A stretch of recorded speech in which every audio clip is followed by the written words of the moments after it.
ശ്രീനാരായണ പരമഗുരവേ നമഃ. സുപ്രഭാതം. 1164 ദിവസമായ ഇന്ന് 2024 ജൂലൈ മാസം 22 തീയതി തിങ്കളാഴ്ച.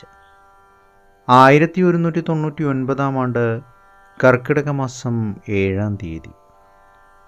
ഗുരുവചനങ്ങളിലൂടെ അർജുനനിലൂടെ ലോകത്തിന് സത്യസ്ഥിതി വെളിപ്പെടുത്തി കൊടുത്ത കൃഷ്ണനെ പോലെ ജീവകാരുണ്യത്തിനും സഹനശക്തിക്കും സമുദ്രമായി വർത്തിച്ച ബുദ്ധനെപ്പോലെ ഗീതയ്ക്കും ഉപനിഷത്തുകൾക്കും ബ്രഹ്മസൂത്രത്തിനും അദ്വൈത ഭാഷ്യം രചിച്ച ശ്രീശങ്കരനെപ്പോലെ അനുകമ്പാമൂർത്തികൾ സത്യം കണ്ട് ദിവ്യത്വം നേടും.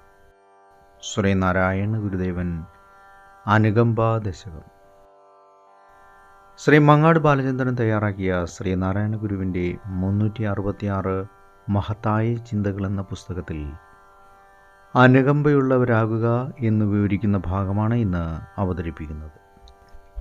അർജുനനിലൂടെ ലോകത്തിന് സത്യസ്ഥിതി വെളിപ്പെടുത്തി കൊടുത്ത കൃഷ്ണനെ പോലെ ജീവകാരുണ്യത്തിനും സഹനശക്തിക്കും സമുദ്രമായി വർത്തിച്ച ബുദ്ധനെ പോലെ ഗീതയ്ക്കും ഉപനിഷത്തുകൾക്കും ബ്രഹ്മസൂത്രത്തിനും അദ്വൈത ഭാഷ്യം രചിച്ച ശ്രീശങ്കരനെ പോലെയും അനുകമ്പാമൂർത്തികൾ സത്യം കണ്ട് ദിവ്യത്വം നേടും. എൻ്റേത് മറ്റുള്ളവരുടേത് എന്ന ചിന്തയുള്ളവന് കാണുന്നതെല്ലാം പലതായും ആ പലതുകൾ ഉള്ളതായും അല്ലെങ്കിൽ സത്യമായും ഇരിക്കുന്നു. വെള്ളത്തിലുണ്ടാകുന്ന കുമിളകളെ കണ്ടിട്ട് അതുള്ളതാണെന്ന് കരുതുന്നതിന് തുല്യമാണിത്.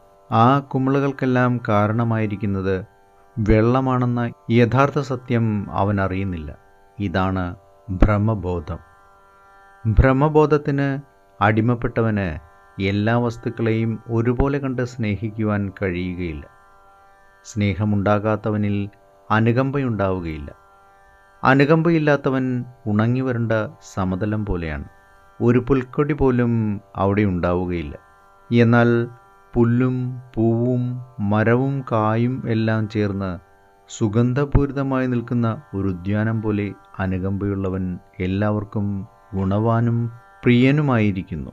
ശോകമോഹങ്ങൾ കടിപ്പെട്ട് സ്വധർമ്മ നിശ്ചയമെന്തെന്നറിയാതെ വിഷാദചിത്തനായി തീർന്ന അർജുനനിൽ സത്യബോധം ഉദിപ്പിച്ച ഭഗവാൻ ശ്രീകൃഷ്ണനും അഹിംസയുടെയും ക്ഷമയുടെയും സാഗരമായ ശ്രീബുദ്ധനും അദ്വൈത വേദാന്ത ശാസ്ത്രത്തിൻ്റെ പ്രകാശം കൊണ്ട് അജ്ഞാനത്തിൻ്റെ ഇരുളിനെ അകറ്റിയ ശ്രീ ശങ്കരാചാര്യരുമെല്ലാം അനുകമ്പയുടെ മഹാമൂർത്തികളായിരുന്നു. ഈ അവിസ്മരണീയമായ പരമ്പരയിലാണ് അനുകമ്പാശാലികളുടെയും സ്ഥാനം.